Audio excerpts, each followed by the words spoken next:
Pok niki kathah niki jan tobat. Pamundhutane wau wonten. Kok jan tobat alhamdulillah, Ding. Nek mlumpuk pikiranku sing tobat ki jane iki. Wau wonten.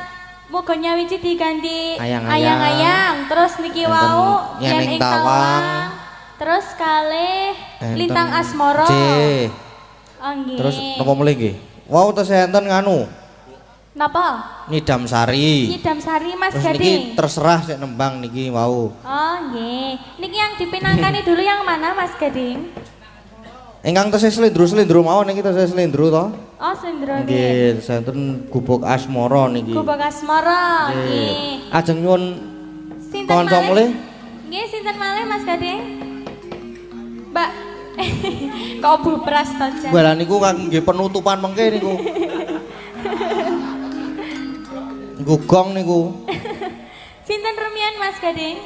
Ajeng sinten nderek? Mbak Ayu, Mbak Ayu nggih. Nggih mboten napa-napa Mbak Ayu nggih mboten napa. Mbak Ayu riyen mboten napa-napa. Nggih aku nek musuh karo Mbak Ayu ki jan wah tobat tenan aku. Napa Mas? Kuwi engko ngadeg ngono nyekel mek karo Sugeng Dalu. Lah wong yo kalem lho. Kan aku orangnya lemah lembut. Ayo sini Mbak Ayu sini. Kira nggo spot. Ya nganggo monggo kanca-kanca nyuwun sepote.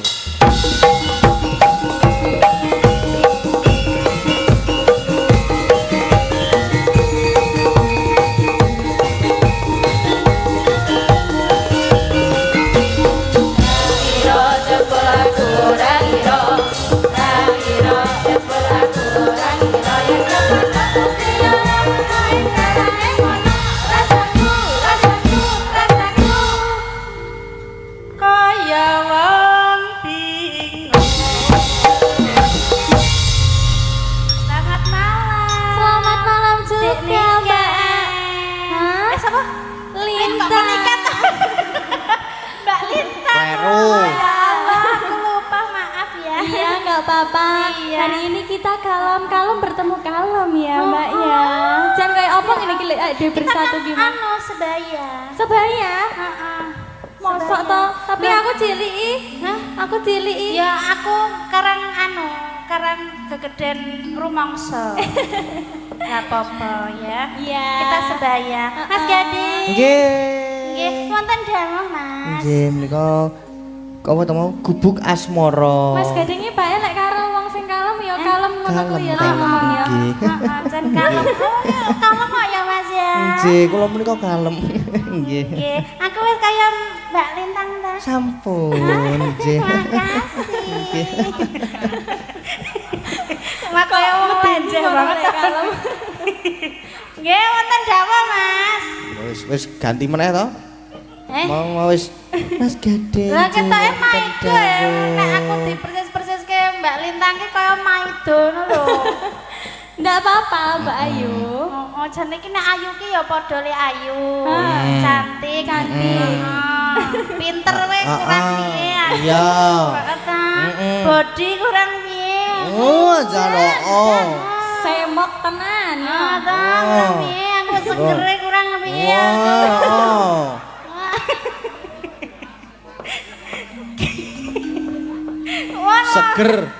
Segerdu. Kok segerdu piye ta? Ya kan Awak iki lak seger to. Ora kuru-kuru banget. Ora ketok tremimih banget. ya dhewe lek bersatu ki kaya belimbing karo macange. Heeh. Dadi Sugeng Dalu Mbak Ayu. Sugeng Dalu Mbak Lintang. Ya aku mbok padake kae ngono. Ra trimo. Ya ora trimo to. Sakit hati. Lah masa aku ya limbo wong aku cilik. Cangik. Heeh. Lah ya iki enome iki sing rada tuwa. Oh, ngono iya. Ya kek kon nembang apa aku, Mas? Gubuk asmara. Gubuk asmara. Jin niki wapun kula baleni ping 3. Ya mbok menawa aku dikon liyane. Ganti ngono ya Mbak ya ben menawa ganti ngono. Pak aku kon nyekeli mike ya ora apa-apa. Mik apa? Lek mikmu. Mik. Mik, heeh. Pokon benakke kerise ya ora apa-apa. Wis kena iso dibenake dhewe. Aku tahu. Ya tak wakili nek awakmu pas ora mangkat lho. Nah, bojomu. Bojoku Bojonya. golek duit dhewe. Ini tugasku ini yang benerin ini. Loh, nek pas awakmu ora mangkatke aku sing benakke padekke po. Masa toh? Loh tenan. Tenan toh, Mas? Ngapusi. Kuwi to ora ngilang-ilangke. Nek pas jareke ora kepeneranke sing benakke sapa nek ora aku, Jajal. Ngapusi. Nek ora pas kae sing ngepaske sapa nek ora aku, Jajal. Ngono kok ngilang-ilangke. Heeh. Ngono kok ngilang-ilangke. Ya, apa? Ya gek nembang ayo. Yo, Gubuk Asmara Gek dipun samere bawani. ayo. Dipun bawani nggih niki nggih. Nggih. Nggih. Monggo Mbak Lintang. Nggih. Nggih. Nyingkar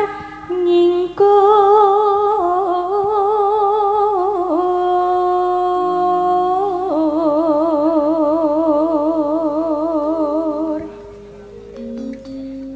Ayo meneh. wiwitane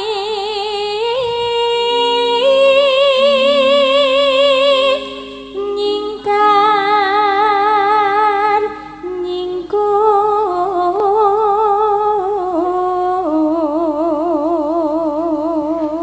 Ki Mas Gading rungokno suaraku. Ah, iya, coba. Ini ora rono karo Mbak Lintang iki. Oh, tak rungokake.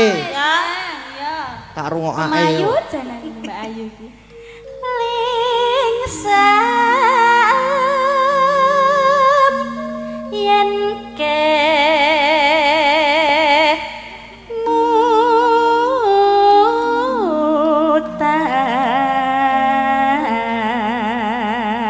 ngutan.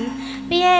oh api Apik tenan kok. apik tenan ya Apik tenan Jan, apesnya. Kasih lho. Sama-sama. dilem kok saya kemu ayu ya Mas Gading ya Aku nek dialem sampean ki. Ki engko nek dialem meneh iso glundung. Oh nek ro Dek Lintang wae ning alam ya ampun bagusnya cantike.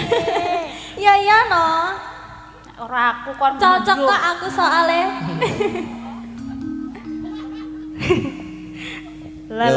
lelampahan. Aku lek diguyu Bu Prasi seneng kok aku. ampun guyu Bu Hati-hati lho, nek guyune kae iki sok malati lho. Guyune iki sok malati lho.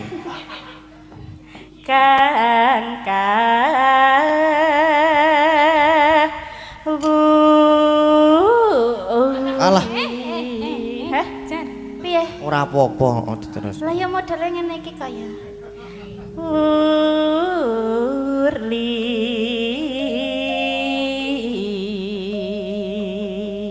Monggo Dek Lintang.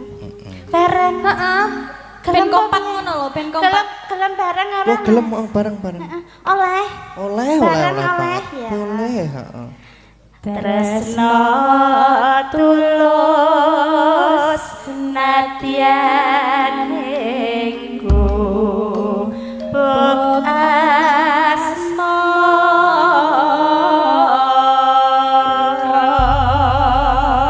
asmara. Nggih, monggo Mas.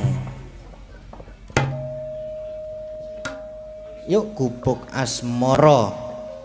yen libat aku kelingan aku pokai biyen tak golere mendingan jaga kapak tulisan warna abang tanda isih perawan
kalau itu ya, kalau tekek itu otok-otok dulu. Iya, otok-otok dulu.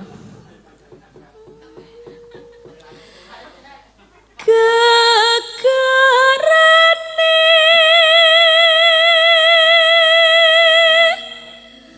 wong agrami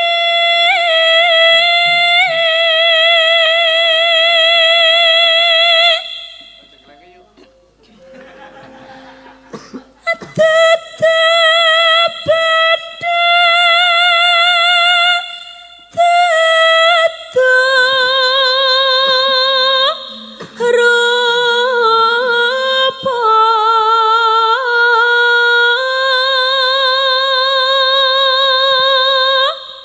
Mbak Elisa? Ya bentar aku sama bacain. Ini ada kiriman wonten layang secara elektronik via chat dari Pak Gino Bolodewo. Selamat malam Pak Gino Bolodewo, ini setia dengan warga Laras. Assalamualaikum warahmatullahi wabarakatuh. Kanggo tombok kangen nggih Mbak. Saya nyuwun langgam tak enteni. Anggitanipun Ki Nartosabdo dibawani sinom pelok barang. Kiraku kuetan cidro, saking apale. Oke. Terus sing nyekar Mbak Agnes sami Mbak Elisa tali AC 1 juta. Matur suwun. Alhamdulillahirabbil Matur alamin. suwun. Nggih, sukses untuk anak lanang Ki Gading Pawukir, semangat kadang warga Laras tansah guyub rukun kompak sak lami-laminya. Amin. Nggih. Nanti karena saya udah sama Anting Pak, nanti Agnes bisa sama Mbak Ika atau Mbak Ayu. Nggih. Ayo.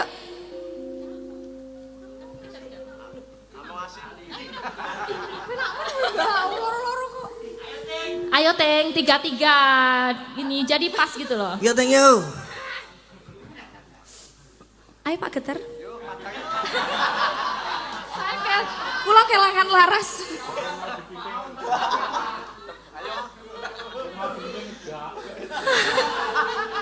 Ayo madang Teng. Among hati pawi.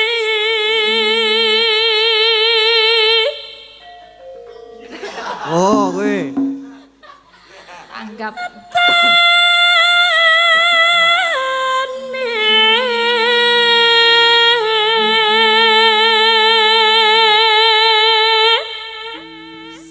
Aduh dia eko barang ya.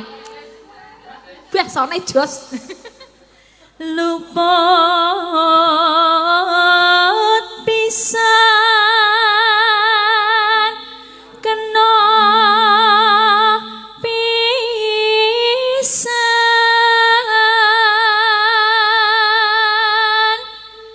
yen gampang luwih gampang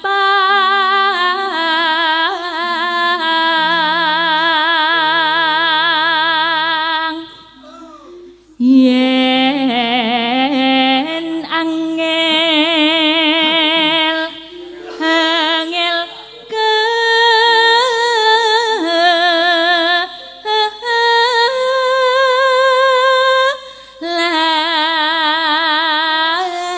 langkung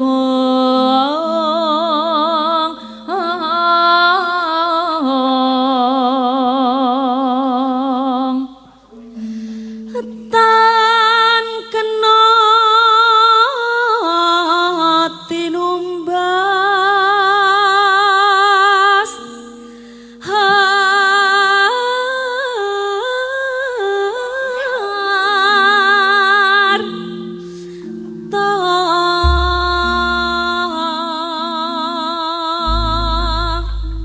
Oh salah ya. Ora apa ora ono sing salah. Improvisation. Saya ngene iki. Bakal jamu. Iki gimana sih? Ini loh bagian sini tuh depan lah. Salah ya.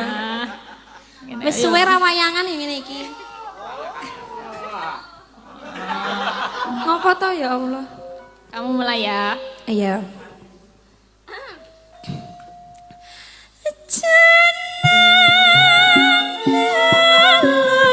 Kowe ojo lali marang aku.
apa? Selendang kuwi lho, Bek. Siap? Yo.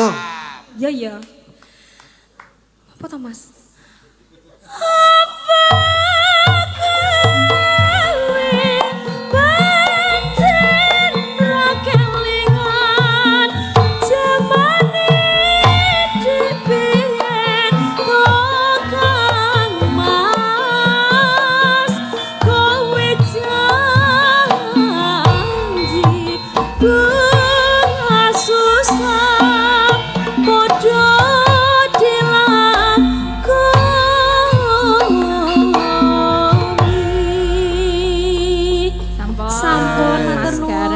Mbak Nun. Katresnan Bu.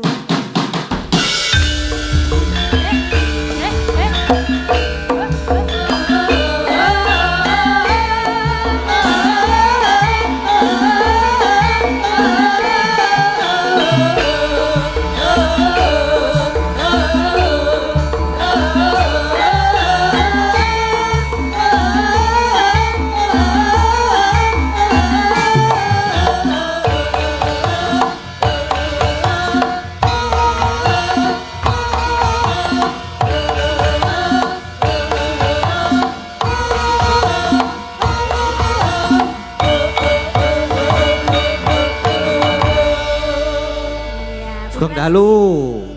Selamat malam. Selamat malam juga. Selamat malam. Waduh, bidadariku.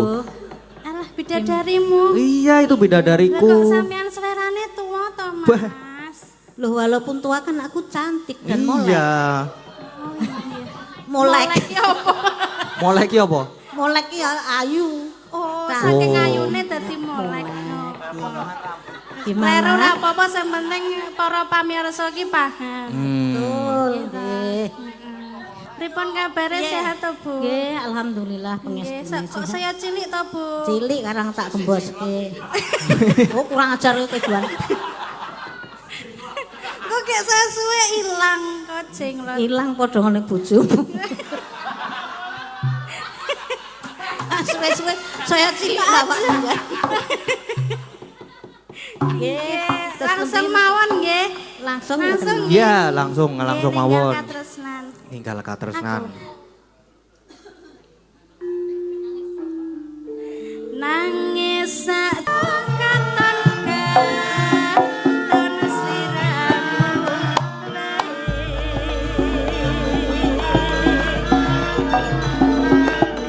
Ojo lali pamengku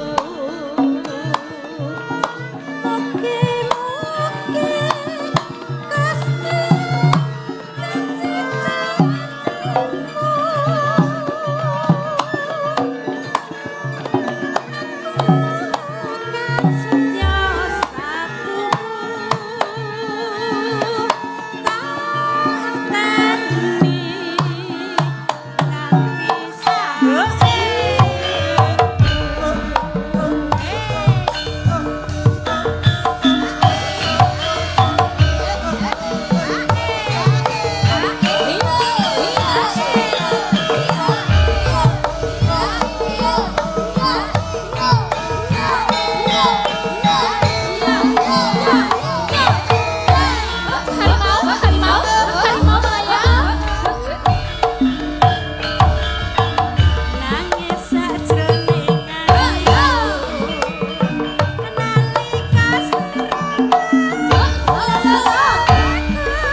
matur sembah nuwun. Mangke riyen Begawan Durna saha Rekyana Patih Harya Sengkuni sasampunipun lenggah kanthi sekeca sarawuh jangandika kula ngaturaken pambagya panakrami sami wilujeng to niki. Lele. Samarante dok neng dumpul ngalas dadi wana. Wana dadi alas. Alas dadi wana dadi kutha. 1000 kutha wis tak liwati. 1000 ati tak takoni. 1000 tak pateni. Ya Kakang Semar. Pamujine Kakang Badranaya slamet praptakwana kene. Iya Kakang Semar ya. Praptaku ya ora ana alangan suwiji apa. Nggih syukur. Dipun prayogaken nenggahipun. Ya, Najan jare ora kepenak. Nek ya kudu tak penak-penake. Merga aku ki pendhitaning ratu, pujanggane kraton. Aku kulino lungguh kursi sofa. Kursi sing ana pire. Sing ana kapuke. Sing empuk-empuk. Bareng tekan kene. Dadi pujangane kraton ki lungguh ning sofa ki sing ana wonge. Anu.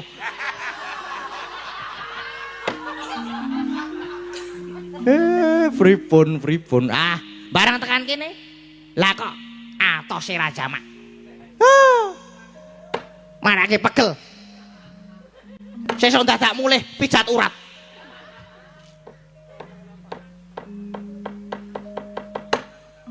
Tekan kene kok mung dilenggoke nang lincak kene iki. Yang nyisin-nyisini. Pakune do ting trongot ki. Sesuk meneh dibenake. Semar. Kowe dadi punakawane para Pandhawa ning seprana seprene. Kok ya mau ngajek wae. Nyatane wae omahmu ya isih gedhek kaya ngene iki. Payonmu ya mung saka blarak. Gek iki to ki. Ki delok ki.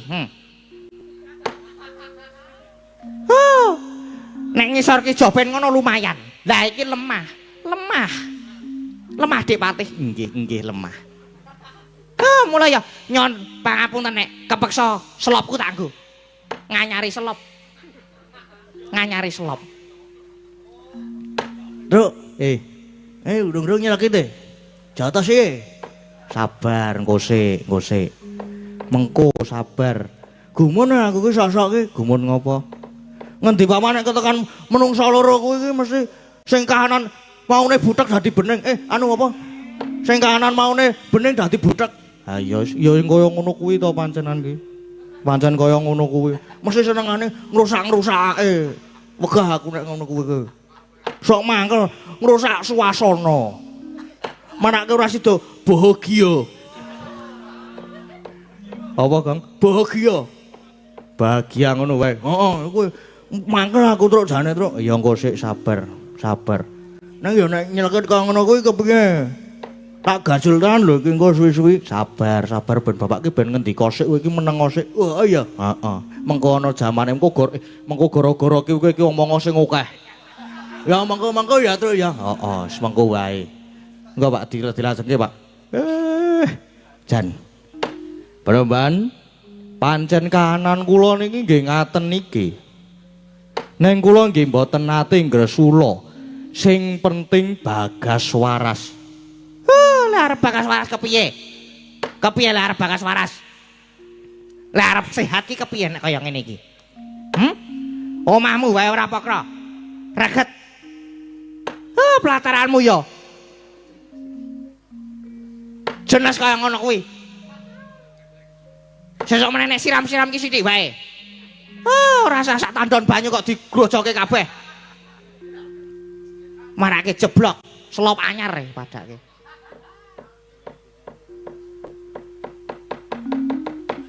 Nggih pun nggih niku wau sik nyirami Bagong. Ora jebul loro-lorone mangkeli ya, Truk ya. Gaji loro-loro dhewe, Truk. Aja. Nggih. Pun kersane sampean. Lah niki jane wonten wigati napa? Ya, ngene. Aku ya ora betah manggon ana kene. Kesuwen ana kene wis ora betah aku. Bakune Prapta ning Karang Kadempel kene mung mundi dawuh anak Prabu Duryudana. Rening saiki negara Ngastina lagi ketaman pageblok.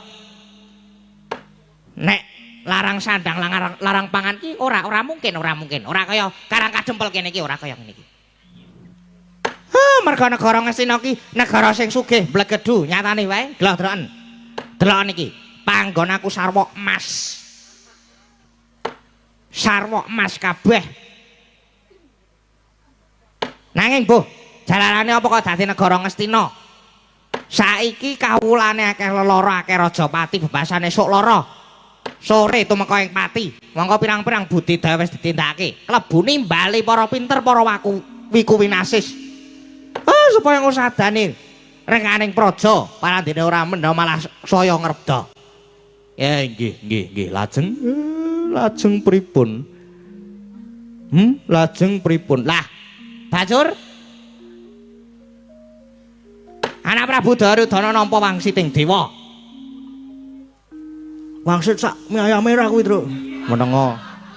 Wangsit ki beda karo pangsit. Ngelih aku ki. Ayo mengko. Anak Prabu Duryudana nampa wangsiting dewa.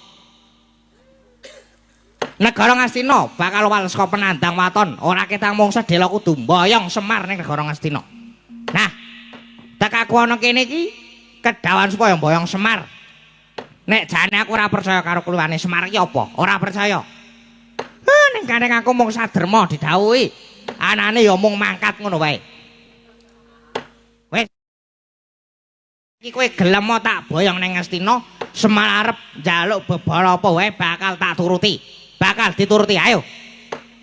Gelem ya Semar, gelem. Iya Kakang Semar. Aku minangka dadi saksi tama yen Kakang Durna iki kedawan supaya mboyong Kakang Semar. Mula yen pancen Kakang Semar kersa diboyong, wis ta. Arep ngarani bebana apa aja sumelang. Mesti wae bakal dituruti, klebu anak-anakmu mengko ya bakal dimulyakake Kakang Semar. Semare koten prayetna samulire seka balik kilar-kilar semeti tengahing latar. Nggih. Kula jane niku mboten kawratan yen ajeng diboyong ten negari Ngastina. Nanging nggih ampun sakniki. Margi kula nggih tesih wonten ayahan. Minjang yen pun rampung ayahan kula pun Semar purun diboyong. Lah terus kapan? Ayahanmu ki kok sajak penting banget. Nggih udakara setengah taun. Munggahe nggih setahun malih. Lah Semar. Setengah tahun, gedene setahun. Gampange kowe mau ngarep nampik Semar. Mau ngarep nampik. Kowe iki mau ngarep diboyong, dimulyakake kowe kok ora gelem. Mbok kowe iki ngrumangsani. Kowe iki mung punakawane Pandhawa wae. Ning tekan seprene kowe tetep melarat. Kowe mau ngajeg dadi batur ketimbal 17. Lah mau ngarep dimulyakake kowe kok ora gelem. Gleleng angkuh kowe Semar. Lan meneh Semar. Mau ngarep aku kandha nek jane aku ki ora percaya karo Semar. Aku jane sutik teko ning panggonanmu kene. Ning gandeng aku kedawan anak Prabu Duryudana. Kepeksa aku kudu menyang. Mula Semar tak bujuk srana halus ora gelem. Apa kepeksa aku kudu nganggo cara sing kasar? Kersane sampean pripun kados pundi? Galo sawangan. Delakan kae. Aku rene ki nganti wadya bolos gelar papan kanthi sikep gegamaning ayuda. Mula nek kowe wangkot ora gelem tak boyong. Karang Kadempel bakal tak dadekke Karang Abang, bakal tak obong. Lah ana keparat rene kowe iki pasaran.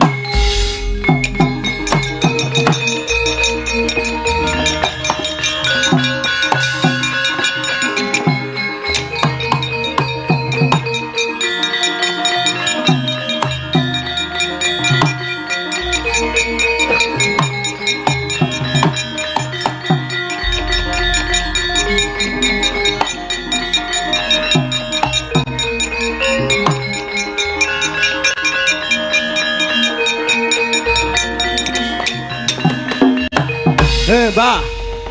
Nuwun sewu, mbok nek duwe wadah kacang ki dijaga. Ditata nek duwe wadah kacang ki. Ora waton omong. Wah, Bagong emosi tenan kae. Gong sabar lho, Gong. Sabar apa? Ora iso ora kena. Ora gak aku wis wegah sabar meneh. Emosi tenan nek iki aku. Loh, Bagong iki. Kowe aja melu-melu perkara iki. ora melu-melu piye? Lah aku ki anake Semar sih. Aku ki rombongane. Kok ora kon ra melu-melu ki? Ha, sampean ki suwe-suwe ya gawe kemropok. Lah gawe kemropok kepiye? Sampean dapukane apa ning negara Ngastina? Wis kondang yen aku disungguh-sungguh dadi punjanganing kraton. Dadi pendhetaning ratu. Lah gene meng dadi pendhita. Dene dadi pendhita, jare pendhita ki ngepun barang sing nyata. Jare pendhita ki dipundi lan ditata. Dipundi ilmu batine ditata solah bawane. Ning kok cangkemmu ki elek cangkemmu lho. Iki lho, elek banget lho kuwi. Lah kok malah nyangkem-nyangkemke karo pendhita. Mbok men ngopo? Nyatane ya elek tenan omong ra diatur. Perkara kowe ngelek-elek bapak ngonake bapak wong melarat. Aku ora apa-apa, nyatane soalé yo melarat tenan. Neng barang kowe muni ngemengke bapak, kowe muni bapak mung batur gedibal 17 lara atiku. Sakit. Sakit. Seket. Kowe padha karo wis ngemengke bapak. Wis nyak-nyak bapak Bagong ora trimo Bagong. Perkara bapak melarat ya wis ben. Wong mangan ya ora njaluk kowe. Tur bapak urip ngene iki ya wis ikhlas wis nrimo apa anane. Tetep bersyukur. Mergo urip, mergo piye wae iki hasil saka sing halal, saka jerih payahe bapak. Neng bareng kowe gleleng umuk mergo sugih bandamu pirang-pirang. Neng kuwi rak hasile lemu nilep duwite rakyat to ya apa ora? Aku ngerti aku jane. Sangkone barang kuwi tukang korupsi kuwi. Ngono kok ngunake bapak mung batur gedipal 17. Monggo umpama ditelusur.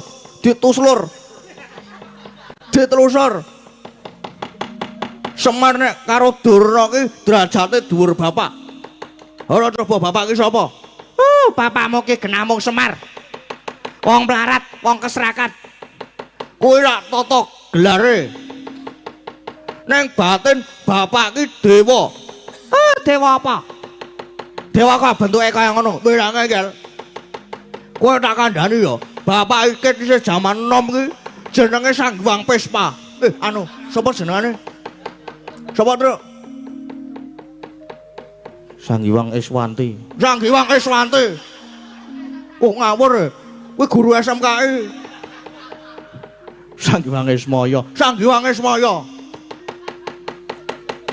Lah, Sang Hyang Ismaya ki tunggale 3. Nomor 1 Sang Hyang Tejamaya ya toga kae.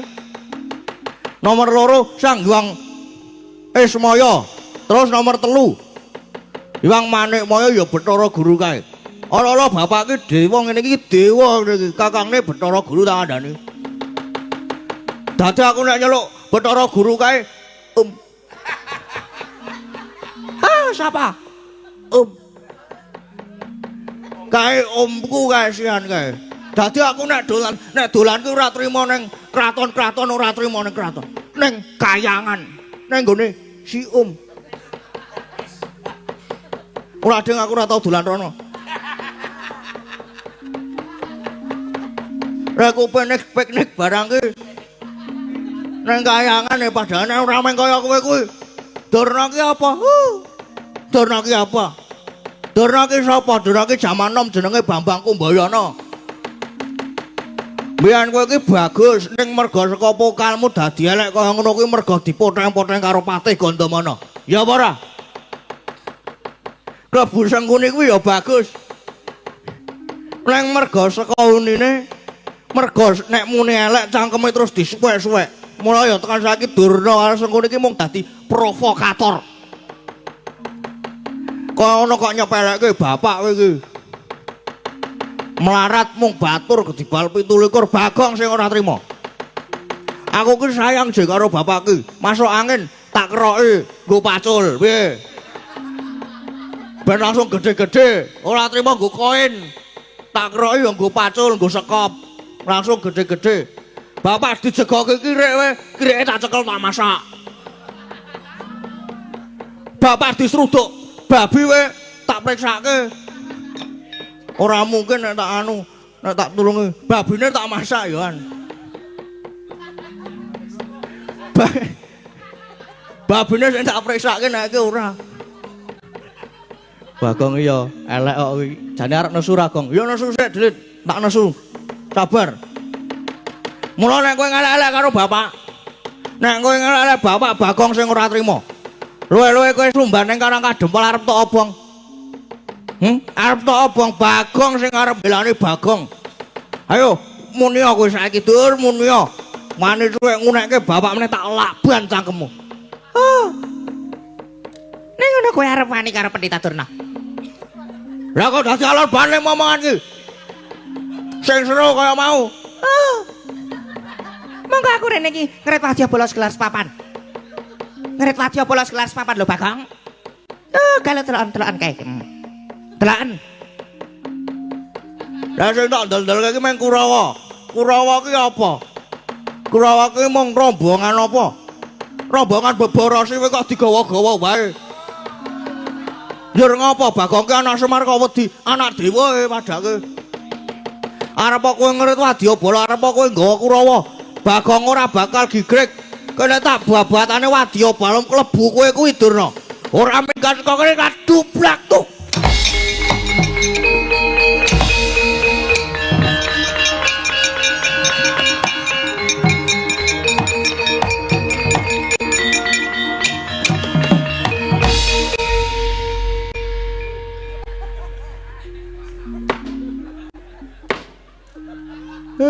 Bagong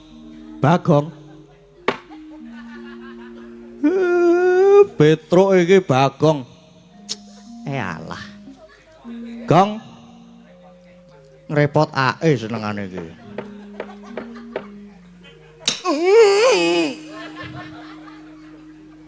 Kok kucing Truk engko sik kene pindah rene sik ora ding ning kene wae ding wis ning kene wae ya ora ditapuk dadane Truk sesek aku kuwi ayo salah ra tangi-tangi kuwi ngopo? Ora ndase mumet.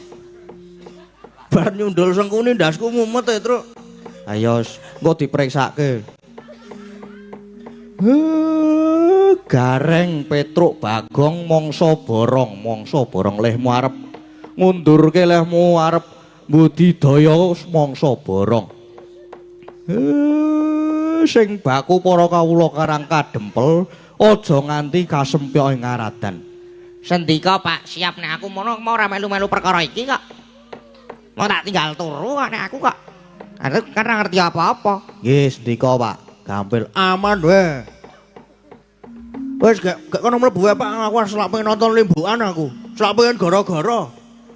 Wis dadak ngliwati limbukan barang lho iki engko. Selak pengen ngomong akeh-akeh. Iya. Heeh. Umpama cara ratu ngono. Aku arep kundur kedaton. Alah gayane. Arep kundur kedaton. Nemoni ndara-ndaraku sing do lungguh ning mburi kae. Oh nggih. Terus ngersake diringi napa niki? Diringi ambulan. Ora ngawur lho Pak. Hus. Senengane kok ora diringi nganggo ladrang irang terus dibacutke ning slepek irang oh nggih siap nek ngono siap Pak monggo kanca-kanca perkawit Karang Kadempel piye Bapak Semar nyuwun dipun iringi ladrang irang dipun lajengaken slepek irang monggo buka bunang Pak Jegu